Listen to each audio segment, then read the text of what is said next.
출애굽기 31장입니다. 하나님은 성막을 만드는 일에 브살렐과 오홀리압을 사용하게 하십니다. 브살렐은 갈렙의 증손자이고 훌의 손자입니다. 당시에는 20대 이전에 결혼해서 100세 이상 사는 사람들이 많았으므로 이렇게 3, 4대가 동시에 활동할 수 있는 시대입니다. 그러므로 갈렙이 유다 지파의 대표자급으로 활동하고 그의 아들 훌도 모세와 함께 이스라엘을 이끌던 중인데 훌의 아들도 아니고 손자인 브살렐이 성막 만드는 일을 맡게 되는 경우입니다. 그러므로 브살렐은 매우 젊은 사람일 것이라 추측할 수 있습니다. 역사학자 요세푸스는 훌이 미디암의 남편이었다고 합니다. 갈렙뿐만 아니라 훌도 믿음이 깊은 사람이라서 미리암과 결혼할 수 있었고 이런 믿음의 가문에서 브살렐이 나온 것입니다. 수많은 사람 중에 하나님께서 경력이 많은 기술자를 택하지 않고 이렇게 믿음의 가정에서 젊은 사람을 택하신 것은 무엇보다도 이것이 하나님의 일이기 때문일 것입니다. 하나님의 전을 지는 일이므로 자신의 실력보다는 겸손하게 하나님의 인도를 받는 마음이 더 중요할 것입니다. 또한 그가 하나님을 사랑하고 하나님께서도 그를 가까이 두고 싶을 정도로 브살렐을 사랑하므로 그를 선택하신 것이라 추정됩니다.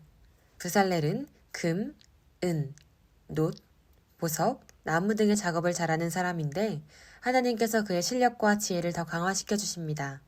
하나님은 브살렐을 보조하며 휘장, 의복 등의 직물 일을 맡을 일꾼으로 단지파 사람 오홀리압도 부르게 하십니다. 그 외에도 지혜로운 마음이 있는 여러 사람을 불러서 하나님의 일을 맡게 하십니다. 그런데 하나님께서 브살렐에게 하나님의 영을 충만하게 하고 지혜와 총명과 지식과 여러 가지 재주를 주실 것이라 합니다. 또한 오홀리압과 다른 모든 일꾼들에게도 지혜를 주셔서 하나님의 명령대로 일을 잘 할 수 있게 하신다 하십니다. 여기서 하나님의 영이란 구약시대에도 필요할 때마다 하나님의 일꾼들에게 특별한 은사를 주셨던 성령을 의미한다고 볼 수 있습니다. 구약시대에 하나님의 성령이 함께 하신 사례로는 브살렐 외에도 온니엘, 엘리사, 에스겔 등 많은 경우를 들 수 있습니다.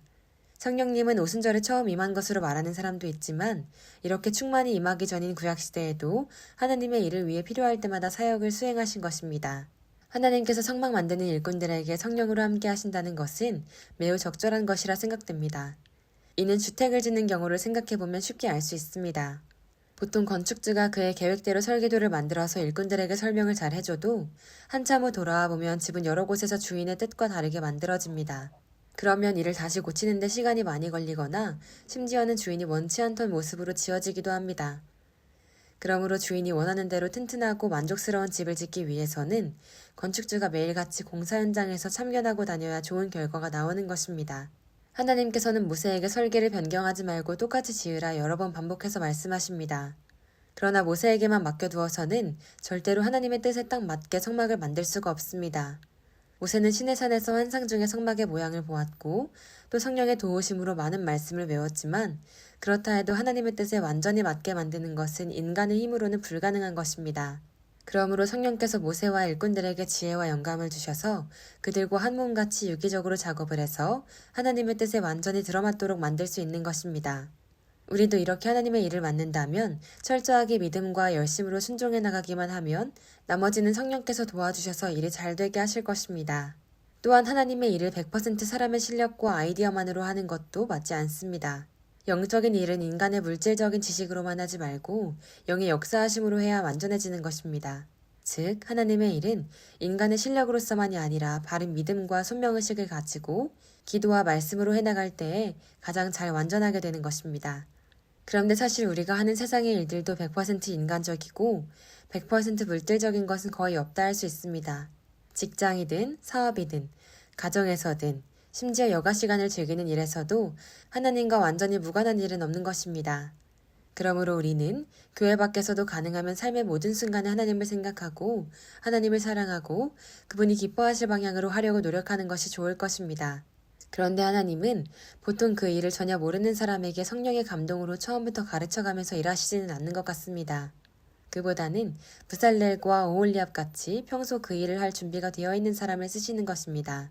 예를 들어 다윗은 평소에 물맷돌을 한 번도 던져본 적이 없는데 그를 시켜서 골리앗을 물리치도록 이적을 베푸신 것이 아닙니다. 다윗은 평소에도 물맷돌 던지는 연습을 많이 했었고 맹수들도 두려워하지 않고 싸워 이겼던 용맹함의 경력을 가지고 있었기 때문에 골리앗과의 싸움에 나설 수 있었고 거기에 추가로 하나님의 역사하심을 입어 성공할 수 있었던 것이죠. 요나단도 평소에 군사훈련이 잘 되어 있었고 믿음도 깊으므로 불리한 전쟁을 승리로 이끌 수 있었던 것입니다. 사무엘 또한 어려서부터 하나님 앞에 영성훈련의 준비가 되어 있던 사람입니다. 사도 바울은 지식과 열정이 탁월한 사람이었습니다.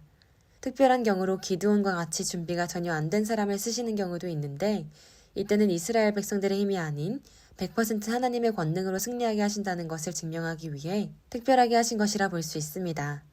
그러므로 오직 300명만 전쟁에 나가게 하신 것입니다. 예수님의 제자들은 준비되지 않은 사람들이므로 그들을 기르는데 3년의 훈련 기간이 필요했습니다.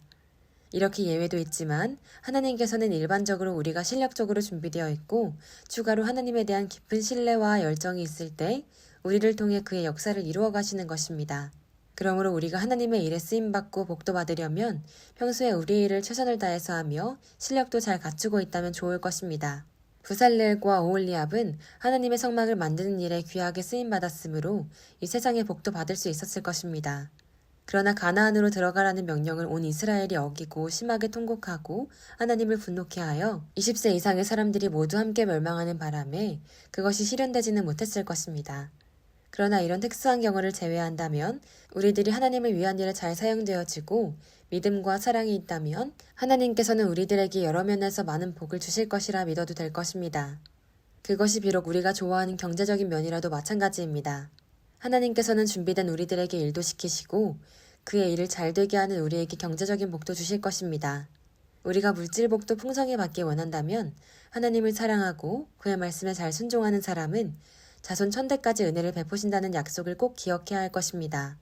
그러므로 이제는 단순히 교회만 출석하던 신앙에서 벗어나 하나님을 끝까지 사랑하고 그의 말씀에 최선을 다해 순종하려는 성숙한 성도가 되어야 할 것입니다. 하나님은 이제 안식일에 대해서 다시 말씀하십니다. 여기서 안식일 준수의 명령을 재차 반복하시는 이유는 무엇일까요? 아마 성막을 건축하고 기구를 제작하는 중에도 안식일을 철저히 지키라는 내용이 아닐까 합니다. 이는 인간이 하나님께 무엇을 해드리는 것보다 먼저 하나님의 명령을 실행하는 것이 먼저임을 말해주는 것입니다. 많은 성도들이 자신의 일은 궁극적으로 하나님의 영광을 위하는 것이라는 핑계로 말씀에 위배되는 행동을 자주 합니다. 하나님은 이런 불순종을 막기 위해서 성막을 만드는 중이라 할지라도 안식일을 어기지 못하게 하십니다. 하나님은 거룩한 날인 안식일을 더럽히거나 일하는 자는 반드시 죽임을 당할 것이라 하십니다. 당시 안식일을 지키지 않다가 처형당한 기록은 없어서 이를 잘 지켰는지는 알 수 없습니다. 포로 시대 이후 느헤미야 때에는 안식일 준수가 철저히 시행되었습니다. 안식일에 대한 자세한 내용은 저의 118번 영상을 참조하시기 바랍니다. 하나님은 말씀을 마치시고 십계명의 돌판을 주십니다. 벌써 모세가 시내산에 머문 지 40일이 지난 것입니다. 이제 하나님의 백성을 향한 그의 사랑과 계시가 십계명 두 돌판으로 성문화됨으로써 하나님의 직접적인 계시는 서서히 막을 내리고 율법을 중심으로 한 시대가 시작되어 가는 것입니다. 시청해주셔서 감사합니다.